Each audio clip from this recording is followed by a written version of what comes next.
నాళ్లలో మూడో భాగంలోకి వచ్చేసాం.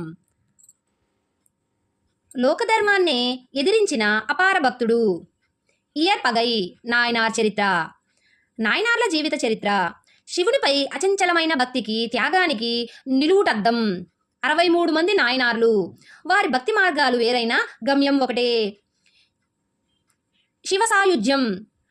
ఆ 63లో సామాన్య మానవ మాతృలు ఊహించడానికి కూడా సహించని కఠినమైన పరీక్షలను ఎదుర్కొని భక్తి కోసం లోకనిందను సైతం భరించిన మహనీయుడు ఇయర్ పగై నాయనార్.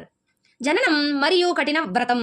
తమిళనాడులోని ప్రముఖ వాణిజ్య నగరమైన కావేరి పుంపట్టినం లో ఒక సంపన్న వైశ్య కుటుంబంలో ఈయన జన్మించారు. ఆయన అసలు పేరు చరిత్రలో మరుగున పడిన ఆయన చేసిన కార్యమే ఆయనకి పేరుగా మారింది.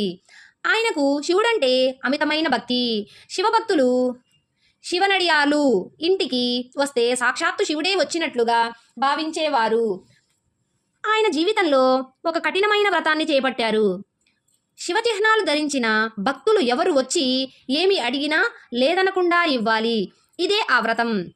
తన ఆస్తిపాస్తులను భక్తుల కోసమే ఖర్చు చేసేవాడు. పరమేశ్వరుని విచిత్ర పరీక్ష. ఇయర్ పగై భక్తిలోని లోతును, ఆయన త్యాగ నిరంతిని ప్రపంచానికి చాటి చెప్పాలని కైలాసనాథుడు సంకల్పించాడు. ఒకరోజు పరమశివుడు విభూతి రేఖలు, రుద్రాక్ష ధరించి ఒక శివభక్తుడి వేషంలో ఇయర్ పగై ఇంటికి వచ్చాడు. కానీ ఆ వచ్చిన భక్తుడి తీరు విచిత్రంగా ఉంది. ఆయన మాటల్లో, చూపుల్లో కామం, విలాసం కనిపిస్తున్నాయి. ఇయర్ పగై ఎప్పటిలాగే ఆ అతిథికి ఎదురెళ్ళి సాష్టాంగ నమస్కారం చేసి అతిథి సత్కారాలు చేశాడు. స్వామి, తమరు కోరుకున్నది ఏదైనా ఇవ్వడానికి ఈ దాసుడు సిద్ధం. ఆజ్ఞాపించండి అని అడిగాడు. అప్పుడు ఆ మారువేషంలో ఉన్న శివుడు, భక్తుడా, నాకు ధనమో వస్త్రములో వద్దు. నీ భార్య నాపై ప్రేమ కలిగి నాతో రావాలి. ఆమెను నాకు దానం ఇస్తావా అని అడిగాడు. ఆ మాట వింటే ఎవరికైనా గుండె ఆగిపోతుంది, ఆగ్రహం కట్టలు తెంచుకుంటుంది. కానీ ఇయర్ పగై నాయనార్ ముఖంలో చిన్న చిరునవ్వు కూడా చెదరలేదు. శివభక్తుడు అడిగాక కాదు అనకూడదు అనే తన వ్రతాన్ని తానే కట్టుబడ్డాడు. మరో క్షణం ఆలోచించకుండా అలాగే స్వామి, నా అదృష్టం అన్నాడు. అంతకంటే ఆశ్చర్యకరమైన విషయం ఏమిటంటే ఆయన ధర్మపత్ని కూడా తన భర్త భక్తిని సంపూర్ణంగా అర్థం చేసుకున్న సాధ్వి. ఆమె కూడా ఆ శివుని భక్తినితో వెళ్ళడానికి సంతోషంగా అంగీకరించింది. భక్తి కోసం బంధువులతో యుద్ధం. తన భార్యను ఆ శివభక్తుడి వెంట పంపిస్తుండగా ఇయర్ పగై బంధువులు, గ్రామస్తులు ఈ విషయాన్ని జీర్ణించుకోలేకపోయారు. ఇది ఘోరమైన అనాచారం, అధర్మం. కట్టుకున్న భార్యను పరాయివాడికి అప్పగించడమా? దీన్ని మనం అడ్డుకోవాలి అంటూ కత్తులతో, ఆయుధాలతో పట్టుకొని వారిపైకి వచ్చారు. అప్పుడు ఇయర్ పగై నాయనారు తన భార్యను తీసుకెళ్తున్న శివభక్తుడిని రక్షకుడిగా మారాడు.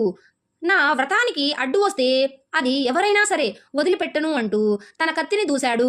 సాక్షాత్తు తన సొంత బంధువులనే ఎదిరించి భీకరమైన యుద్ధం చేశాడు. అనేక మందిని సంహరించి ఆ శివభక్తునికి తన భార్యను క్షేమంగా ఊరి పొలిమేర దాటించాడు. తిరుచాయిక్కాడు అనే ప్రాంతం వరకు వారికి రక్షణగా వెళ్ళాడు.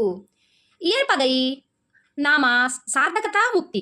అక్కడికి చేరుకున్న ఆ మారువేషంలో ఉన్న శివుడు, ఇయర్ పగై ఇక నువ్వు వెళ్ళు అన్నాడు. ఇయర్ పగై తన భార్య వైపు కనీసం తిరిగి కూడా చూడకుండా వెనుదిరిగాడు. అప్పుడు ఆకాశం నుండి, ఇయర్ పగై ఒకసారి ఇటు చూడు అని గంభీరంగా పిలుపు వినిపించింది. తిరిగి చూసేసరికి అక్కడ ఆ భక్తుడు లేడు. సాక్షాత్తు పార్వతీ సమేత పరమేశ్వరుడు రిషభ వాహనంపై దర్శనమిచ్చాడు. శివుడు చిరునవ్వుతో, ఓ మహాభక్తుడా, లోక సహజమైన ధర్మాన్ని, ప్రకృతికి ఇయర్ విరుద్ధమైన పనిని శత్రు పగై నా పట్ల ఉన్న భక్తి కోసం చేశావు. అందుకే నేటి నుండి నీవు ఇయర్ పగై నాయనార్, ప్రకృతికి పగవాడుగా కీర్తించబడతావు అని ఆశీర్వదించాడు. యుద్ధంలో చనిపోయిన బంధువులందరినీ బ్రతికించాడు. ఇయర్ పగై నాయనార్, ఆయన ధర్మపత్ని సశరీరంగా కైలాస ప్రాప్తి పొందారు. నీతి. భగవంతుని పట్ల శరణాగతి అంటే నాది నేను అనే మమకారాన్ని పూర్తిగా వదులుకోవడమే. శరీర సంబంధాల కంటే ఆత్మ సంబంధమైన భక్తి గొప్పదని, భగవంతుని కోసం లోకాన్నే ఎదిరించగల ధైర్యం నిజమైన భక్తుడికి ఉంటుందని ఈ చరిత్ర మనకు చాటి చెబుతుంది. ఓం నమః శివాయ నమః. మీ అందరికీ శుభం జరుగుగాక.